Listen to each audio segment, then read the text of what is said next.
Looks complex, huh? Yes. Hello. How are you? Welcome, man. What's this gig about? It is about the plans for West End Park. There is a plan. That's good news. There is a plan that is evolving. Cool. Look at all these people, man. And that's great. There's lots of interest, huh? There's been a lot of it already. Yeah. Make it look nice.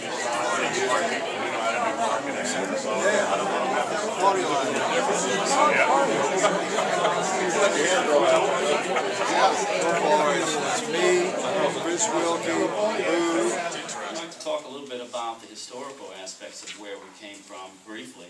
In the interest of time, I won't go over every detail because we have passed out this update, and if you're not on our email address, we actually have Yacht Harbor staff here, our Executive Director, Taylor.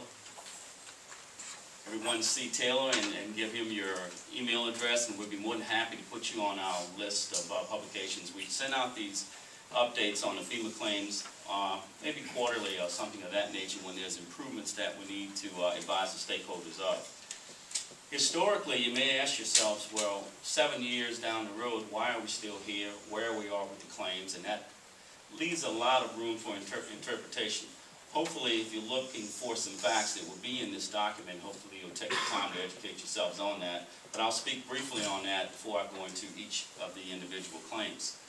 About 4 years passed before the city came to grips with what was going on. They had to tackle much more larger FEMA claims than just what was happening at West End. The city decided to allow the Municipal Yacht Harbor Management Corporation to take over negotiations for the claims. Now, we are not primary. The state is primary, the city is secondary, and we are subordinate to the city. What happens is we follow these claims through, create a case, bundle this case up, and then hand it off to the city. From this point forward, the claims belong to the city. They are not the Yacht Harbor's claims, they are the city's claims. What the Yacht Harbor is, in effect, is a vessel to help expedite getting these claims through fruition. We've had some great leadership. We've had Councilwoman Guidry. We've had this present administration to step up to the plate and give us the tools that we've needed. In this audience right now, there are several city employees that work diligently in getting us through fruition through these claims. They work behind the scenes. It may not seem as though it's happening fast enough, but hopefully after tonight, you'll have a little bit better view of where we are on each of them. 4 years passed. The City of New Orleans handed the ball off about a year and a half ago to the Yacht Harbor Corporation. What we had to do was take these claims from where they were, and where they were was a huge delta into what it would take to fix the marina, to repair it or replace it, and what FEMA was offering. And when I tell you a huge delta, it was pretty large. We could not repair this marina with what was on the table, so we had to go out. And our past Yacht Harbor president started this process where we went out and we hired experts to come in and evaluate, create evidence, bundle it up in a professional package, and give it to the experts who would deliver this to FEMA. Where we are right now, it's about 80% to 90% of where we need to be. We're looking at the end of this quarter, finishing up all of the studies that had to be done. What effectively damaged the mooring pilings, the concrete piers, and what causes. We had to prove causation, the extent of damage. You just could not walk into FEMA and say, you're offering us $2 million, essentially, what is an approximate amount. This marina is going to cost us maybe $23 million or more to fix. There's a huge delta, and you have to justify that. You have to prove where you are. So that is the task that we were given, and that's the hand that we were dealt. With that being said, we hired the experts. We're nearly completed with all of the testings that were done. We've got a couple more weeks of testings. The ball will be handed off, and from that process on, it's the city's experts who are used to dealing with FEMA, and FEMA into the final stages of negotiations. The Yacht Harbor Corporation will be effectively out of it, with the exception of being an advisor to the city if they for input purposes. But we will not carry the claim. We don't build any buildings. We don't do any of the construction progress. We're merely a management tool of the city. We manage the leases that are put in place by the city council and signed by the mayor. So with that being said, I'll briefly go over each claim in the interest of time. I will say that If the information is not here, you can contact myself or the Executive Director, Taylor Casey. We'd be more than happy to meet with any of you individually and give you whatever answers you need. Because we do realize 7 years later and you're still not seeing any completed progress, what you might think would be progress, you start to wonder why. So our job, as well as getting this marina done, is to answer some of those questions, and hopefully we can effectively do that. The harbor claim, it's the huge claim. This is the big one. This is the one that we've spent the most time on, we've spent the most effort in doing, and we're coming to fruition with that. With that being said, once that's done, it'll move on to that separate progress. Now, in the meantime, there was some low-hanging fruit that we were able to knock out. There were 2 boathouses that were owned by the Yacht Harbor Corporation. FEMA was suggesting that we would only repair them. We hired the experts, we did the studies, they are now replacing those.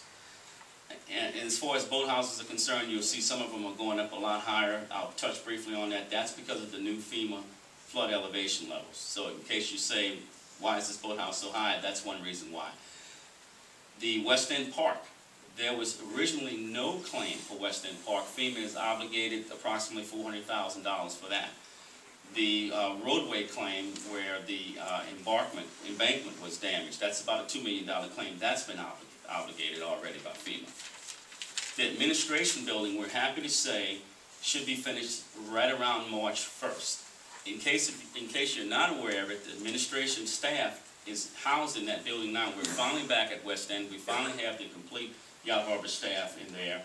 We've got a security guard operation operating out of there.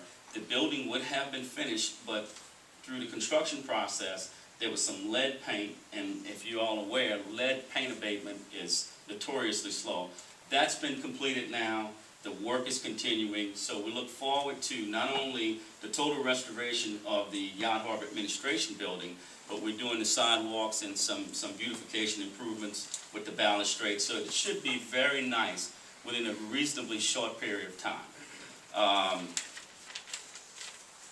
That pretty much covers all of our claims. What we'd like to do is talk about how long it's going to take. No one can say. But with that being said, as soon as we finish this process, the ball is in FEMA's hands, and from that point on, hopefully the negotiations will be expedited, but FEMA will always have the final say-so. So I won't ask for any questions, but we will say that you can email us or you can contact us, at the Yacht Harbor office, and we'd be more than happy to answer any questions. So make sure, certain that you listen with respect to one another. Stay on topic. If something seems like it's off topic, your table facilitator will...